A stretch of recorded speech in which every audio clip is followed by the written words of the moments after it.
Binabatayan ngayon ang ilang barangay sa Marikina dahil sa posibleng pagbaha.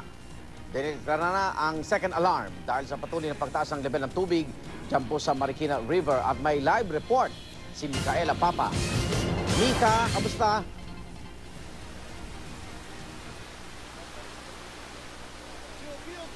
Yes, nasa 17.4 meters na ang level ng tubig dito sa Marikina River. So itinaas na yung third alarm dito sa bayan ng Marikina. Ibig sabihin, inabisuhan na ang lahat ng mga residente sa mga low-lying areas na mag-evacuate na sa kanilang mga evacuation center. At maski nga yung iba't ibang lugar dito sa eastern area ng Metro Manila ay nakaranas ng biglang pagtaas ng level ng tubig at pagbaha dahil sa tuloy-tuloy na pag-ulan.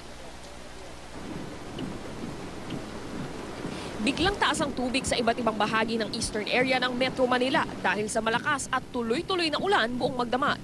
Ilang minuto lang ng malakas na pag-ulan dakong alas 3 ng umaga at nagmistulan ng ilog ang San Francisco Avenue papasok ng Maysilo Circle sa Mandaluyong dahil sa biglang pagbaha. Ang isang tao na lubog hanggang tuhod sa baha, sumisenyas na sa mga sasakyan na huwag tumuloy. Ang isang truck matagal na pahinto sa gitna ng baha bago nagtangkang magmaniobra. Ang ibang sasakyan tumigil na lang sa mga mas mataas na gilid ng kalsada. Pinasikip pa naman ang kalsada ng construction ng barrel box culvert o drainage system na maiibsan sana kahit papano ang paulit-ulit na bahang nararanasan sa bahaging ito. Mabilis din tumaas ang tubig sa Bonnie Avenue papunta rin sa Maysilo Circuit. May ilang lumusong pa rin sa baha. Ang isang taxi sumugod sa hanggang tuhod na baha habang ang isa pang taxi nagmaniobra na lang.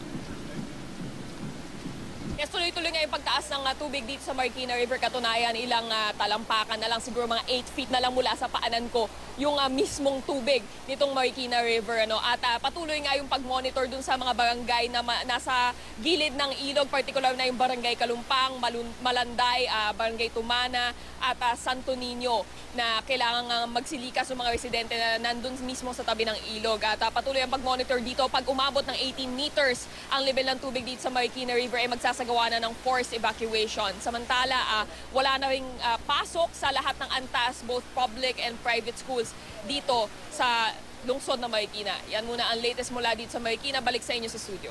Maraming salamat, Micaela Papa.